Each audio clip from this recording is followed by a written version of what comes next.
Hi, welcome to this week's Authors Love Readers podcast, where we delve into the stories behind the stories. We're asking authors questions, some of them fun, some of them serious, and from their answers, you're going to learn things you never knew about the people who write the stories you love. My name is Patricia McLinn. I'm your host and designated question asker. Now, let's start the show. Hi everyone, this is a special edition of Authors Love Readers podcast. This week you're going to get me, Patricia McLinn, talking about some things going on in author world, and first, an item that I think Elizabeth Margaret Danaher, my sleuth in my Caught Dead in Wyoming movies, might inform you about as a consumer affairs reporter. So think of me as speaking for Elizabeth. But first, I wanted to ask you all a favor. If you enjoy the podcast, please leave reviews for it wherever you listen, including iTunes is particularly beneficial. And I'm so bad at asking, but I will ask if you would consider being a supporter through Patreon. Or is it Patreon? We're going to have a poll on that sometime. I say Patreon because I'm used to Pat. Anyhow, you can donate as little as $1 a month. That's 25 cents per episode.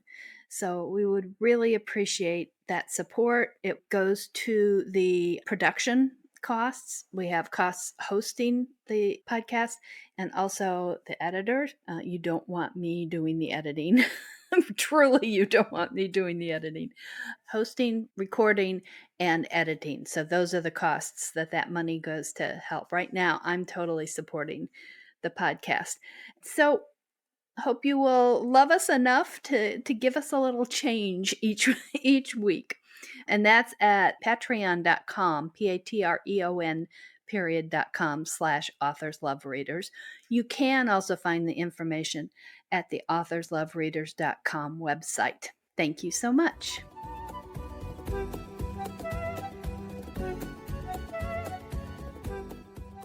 I did a blog some time ago that said bestseller lists that aren't, because a number of the lists are not, in fact, reflective of bestsellers. The New York Times supposedly bestseller list, I'm doing air quotes, is sorted by them. There's only certain books that can be considered for that, and then they choose stores that report to them. And even then, they can do some juggling. So it is not based on sales. It is what they like to call a curated list. So there can be raw sales, and a book could have the most raw sales, and the people who put together the New York Times bestseller list feel that it does not warrant bestseller status, so it will not receive bestseller status from the New York Times. On the other side, these supposed bestseller lists on Amazon are weighted in a different way, not by individuals looking at the titles, but by their algorithms that favor books from Kindle Unlimited and also the Amazon imprints, where they are actually publishing books. But you'll see, if you look at the lists, if you go in and look at some bestseller lists, you will see how many of those titles are Kindle Unlimited titles. You know, it's their ballpark. They play by their rules, and that's the way it is. So I'm just saying, be aware that those are not true bestseller lists. On the other vendors, such as iBooks and Barnes & Noble, those lists are the bestsellers on their sites. That makes sense.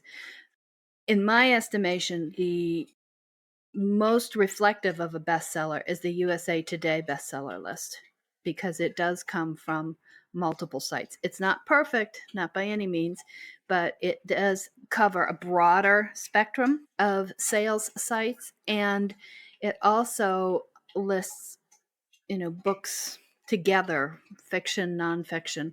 So when you're in the top 100 or 150 books sold for that period of time, that is really something. And I'm very honored that I've had, I think it's 6, it might be 7 books that have made the USA Today bestseller list. Another point about bestseller lists that a lot of readers aren't aware of, because, why would you be? I wasn't from a lifetime of reading until I started into the writing side of it. They are a snapshot. They reward velocity. So a book that is selling a lot in a short amount of time will show up on a bestseller list. And yet I know from my own books, some that have been on the bestseller list are not making, or have not made, as much money overall, have not sold as many copies overall in their lifetime as other books that never came close to a bestseller list. So a bestseller list is, as I said, a snapshot rewarding velocity in a week, one particular week, and not looking at the overall life of the book. So if you're shopping by bestseller lists, I just say, keep that little tidbit in mind.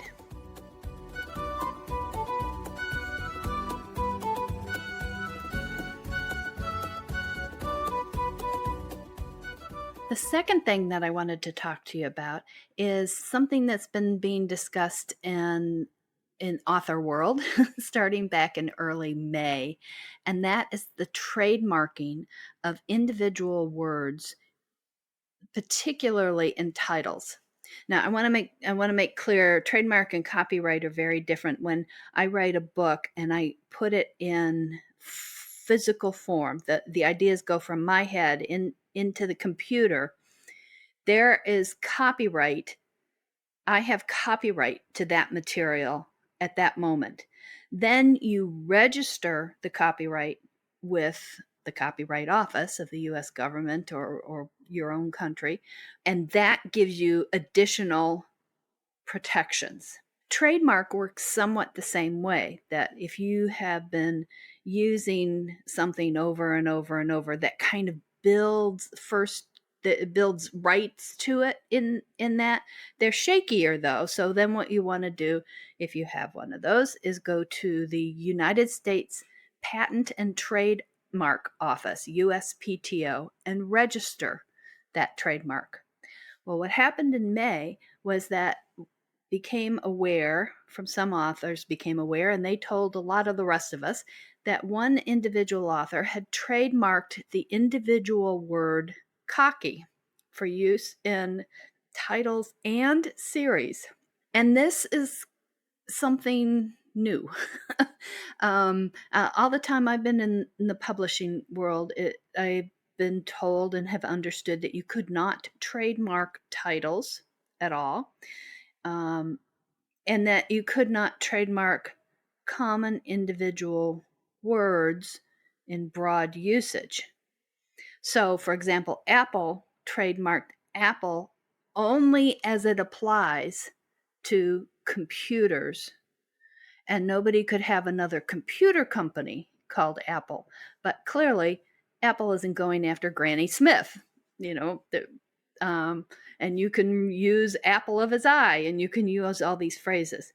But this individual writer who trademarked cocky, which is a word that's been around for a really long time. I think it shows up in Chaucer, and it's not one that I would particularly use in a title or a series, but the precedent is horrible, because this person registered that trademark and then was sending cease and desist letters.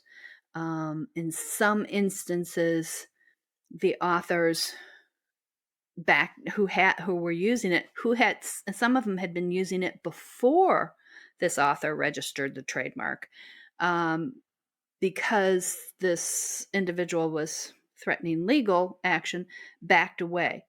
But the author world in general did not back away. And so a challenge to the registration has been filed by a lawyer who is in the author world, and that is proceeding. This author who did the trademark then responded by trying to get an injunction against anybody continuing to use the words or the word in the way that she felt she'd trademarked it. That hearing was held June the 1st, and in that first court case, I'm trying to be delicate here. The person who trademarked, registered the trademark, her efforts to have injunctions was not upheld. So she lost the first round. There are ongoing rounds. I've seen some notices that says, "Oh, we won." Well, that's not true. That first round was in the favor of people who wanted broader use and to not have that registration be limited so that only she could use Cocky in particular ways. In the interim, other people have been jumping in and trying to trademark, including one person who is registered for the trademark for the word big in series and titles. Well, authors are now watching this. Author World is watching this and sending in letters to the USPTO going, wait a minute, don't register this one. This is not a good idea. I don't know why they thought that Cocky was a good idea. I want to make it clear that there are very legitimate reasons to register a trademark. For example, there are some authors who have registered a trademark of a series name, the entire series name, not a single word in it, that they made up. That is very particular to their books. Other authors have trademarked their writing name because that is particular to their books, and not trademarking it, letting other people use it, could cause confusion. So there are very legitimate reasons that help you as the reader. In this instance, which by the way is called, in general, is called CockyGate, one word for a hashtag.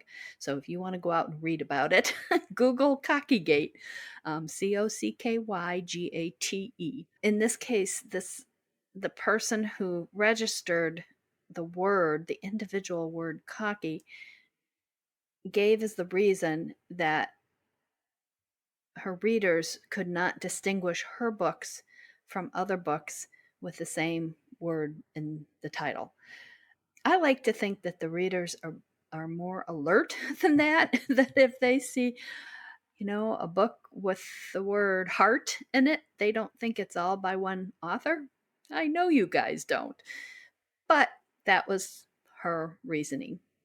So it's been very interesting, and I've written a number of Facebook posts about that. If you're interested, trying to keep the emotion out of it. Sometimes that gets difficult in both on both sides.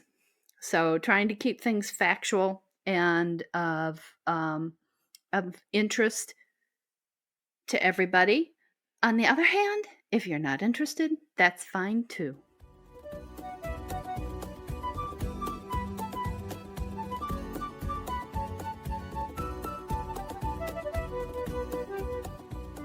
I wanted to talk to you a little bit about, I've had a number of readers ask me why Patricia McLinn books are not in Kindle Unlimited. And I have a number of reasons. It's not just whim. I know a lot of you use Amazon, and some of you use Kindle Unlimited. The first reason that I don't and won't have Patricia McLinn books in Kindle Unlimited is that Amazon requires exclusivity. That means that if the books are in Kindle Unlimited, they cannot be anywhere else. Now, there are a few big name authors that Amazon exempts from this. I'm not one of them. So if my books were to be in Kindle Unlimited, they could not be in iBooks, Nook, Kobo, Google Play, Tolino, anywhere else. Couldn't be anywhere else. And I am not willing to do that for two reasons. I'm not willing to do that because of you readers who like those places and want to buy your books in other spots. And I'm also not willing to do it for me. I am not willing to have one company, one entity have total control over my works and my livelihood. I just independent sort here.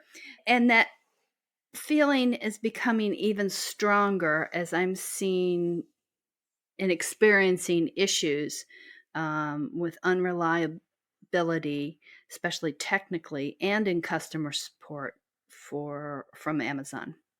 So it just seems like that is not a good idea to put all my eggs in a basket where I'm seeing fraying edges. But I gotta say, it also has a lot to do with my my independent personality. Also, the Kindle Unlimited, what I call the ecosystem, is really not designed for somebody who writes the way I write. It rewards people who write very quickly, very, very quickly. And I'm not a slowpoke, but I have more complex stories. And so I'm not releasing them boom, boom, boom, boom, boom. This ecosystem is also, because of this rewarding people who release very quickly, leads to scammers who find ways to release way faster than an individual legitimate author could or does. Now, some legitimate authors will save up their books and release a bunch of them, boom, boom, boom, that they've all written. But some of these scammers are using many methods that are really complex, and one is called book stuffing. If you want to Google that, and they take the same stories. Often they have gotten those stories from ghostwriters, and many times they have horribly underpaid these ghostwriters. And they take these multiple stories from multiple ghostwriters and put it all in one book. And that benefits them because they get paid per page view. And Amazon rewards that. And it rewards the people who've had the highest page views, the authors, supposed authors. These people aren't really authors. Every month with bonuses. And these scammers are cleaning up on the bonuses, and they are dominating the Amazon popularity and bestseller lists and closing out. So other books, non-scam books, have a very difficult time showing up on those lists. Now, just recently, Amazon has kicked off some of these scammers. Oh, and what I wanted to say is once they put they put 16 books or 16 story titles in a book, then what they do is rotate them. So book 1 starts with story 1 and has that title, but then has all these other books in it so that they'll pick up more page views. Book 2 has story 2 as the lead one. Story 1 has gone to the bottom. It's like rotation in volleyball. And they just keep rotating these. So they have 16 titles with the same 16 stories in a different order, and they get page views on each one of them. And they have tricky ways to get you to go from the beginning to the end, so they get lots of page views. They have all sorts of tricks. They're formatting things so that, like, the table of contents, instead of being on a page or just a little over a page, is taking up 7 or 8 pages, because then they get more page views, and then they get paid more, and then they push everybody else out of the bestseller list. So I'm not a fan, and I have more reasons. I have a blog on this if you want to read about them. One of the other things that I really don't like is that Kindle Unlimited has changed the rules unilaterally and without warning at least twice. And I look at that situation and I think, I don't want to play in that playground. Thank you very much. So what I was saying is all of the vendors have the right to change the terms of service. And they could. They have not tended to, certainly to the degree that Kindle Unlimited has. So, as I said, I have a couple other reasons, and I'm happy to talk to people about it. Those of you who love Kindle Unlimited because you're on a limited budget, I would highly recommend libraries. And I know some of you don't get out very much to go to the libraries, but there is something called Overdrive. One word, that a lot of the library systems are part of, and you can get ebooks through that. And my books are in Overdrive. Big believer here in in libraries. My very first job was working as a page in the Helen M. Plum Memorial Library in Lombard, Illinois. So I'm a big fan of libraries, and if you have a limited budget, I highly recommend that. For those of you whose budget isn't quite as limited, we authors really appreciate the sales, because of course this is what lets us continue to do what we've been doing to make a living writing, which allows us to devote the maximum amount of time to writing. You can imagine if we're doing something else to earn a living, the writing has to step back. So I sort of encapsulated that argument and that reason for not being in Kindle Unlimited as my dog Callie needs treats, lots and lots of treats. So I'd be interested if you have other reactions. Oh, I will also mention this is not Kindle Unlimited, but I've also been asked a lot about why my books that are available in pre-order are available the shortest amount of time in Kindle. And that is because of Amazon's rules about how they run pre-order. The other vendors allow us to adjust the pre-order date based on life, things that happen. Right now I'm working toward Cold Open's release. That's the book 7 in Caught Dead in Wyoming series, and it is scheduled in early August. Well, when I scheduled that, I was not expecting my dog to have surgery and a 6-week confined convalescence, and weekly vet visits. And if I had the option, I would probably push the book back a couple weeks to adjust. But I can't, because it's on pre-order on Amazon.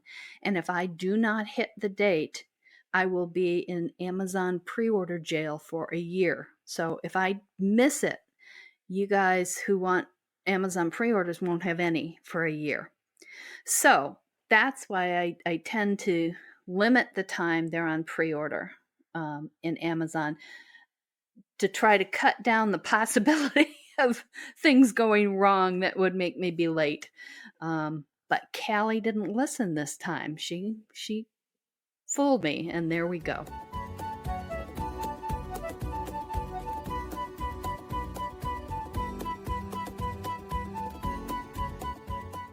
The next issue in author world that I'm going to talk to you about really makes me irate. All right, they all make me irate, and this one really gets under my skin.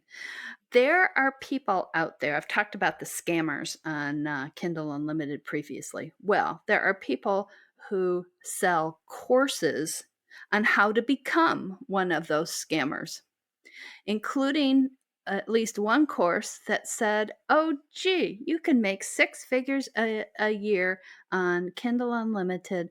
All you have to do is first pay me $2,500. I just, it says, it's just outright. It says, you don't have to write the books. I mean, why would you bother writing the books, right? Hey, you can make 6 figures, and all you have to do is, put together a scam.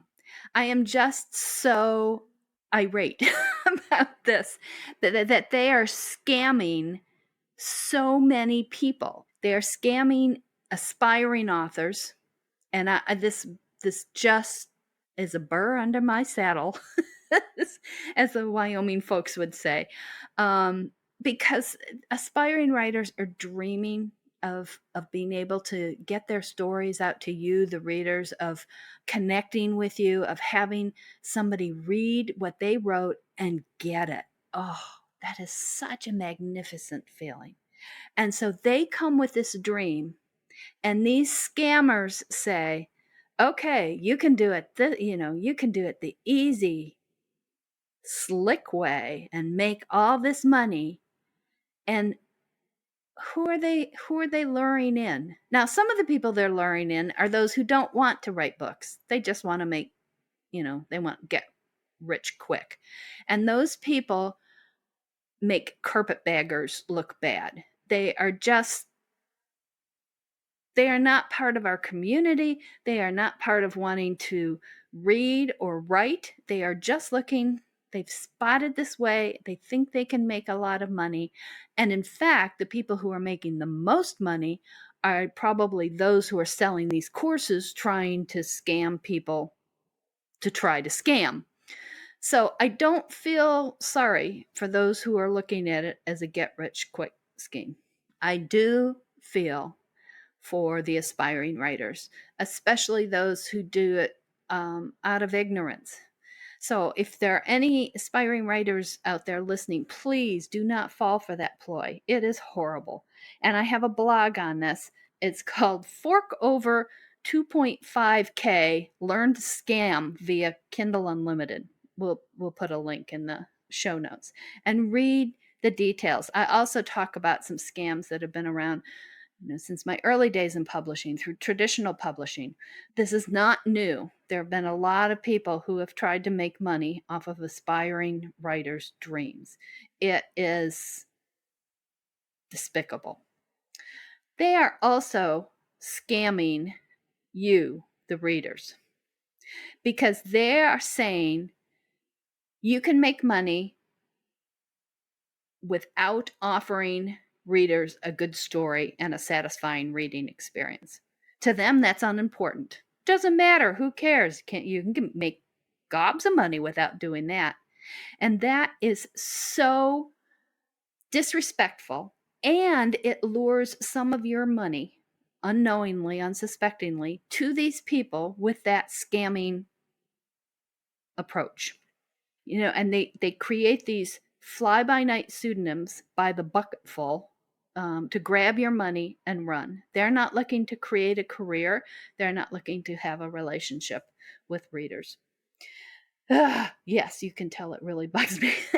And they go into they put the books into Kindle Unlimited, and then Amazon's algorithms favor Kindle Unlimited books, so they go up to the top of the bestseller lists and to the top of the popularity list and to the top of the searches. Have you ever, it used to be that Amazon was so good as a search resource, and now I do searches and I look at the results and think, what the heck does it have to do with what I just searched? Well, some of this is the result of these scammers. So they do also, these scammers do also scam other legitimate authors because they take up spots in the visibility. So you don't see my books as much. You don't see, it's all about me, right? You don't see the books of legitimate authors as much because they are blocked out by these scammers first, and then to a lesser extent by the legitimate Kindle Unlimited authors who are favored by Amazon. So I don't know if any of that made sense to you. I hope it did. As a reader before I was writing, I would not have been particularly interested in any of this, but I am delighted and surprised that a number of you have said that you are. So I'm offering this information out there. I'm also telling you there's more detail in the links in the show notes. I don't want to get too carried away with all of this, but now and then if something comes up, I will do these shorter special editions of Authors Love Readers. And then we'll get back to our interviews with the wonderful other authors. I think that's it for this week. Just to repeat what I said at the beginning, we would so appreciate reviews and anywhere that you listen to us. And if you would consider donating, $1 a week is the minimum at Patreon. So you can find out all about that at authorslovereaders.com. Thank you so much for being here and listening to me. I hope you have a wonderful week of very happy reading. See you next week with another author interview on Authors Love Readers podcast.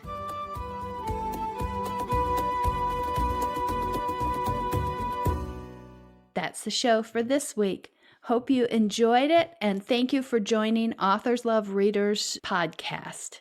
Remember, you can always find out more about our guest authors in the show notes, and you can find out more about me at www.patriciamclinn.com. You can also send in questions to be asked of future authors at podcast@authorslovereaders.com. Until next week, wishing you lots of happy reading. Bye.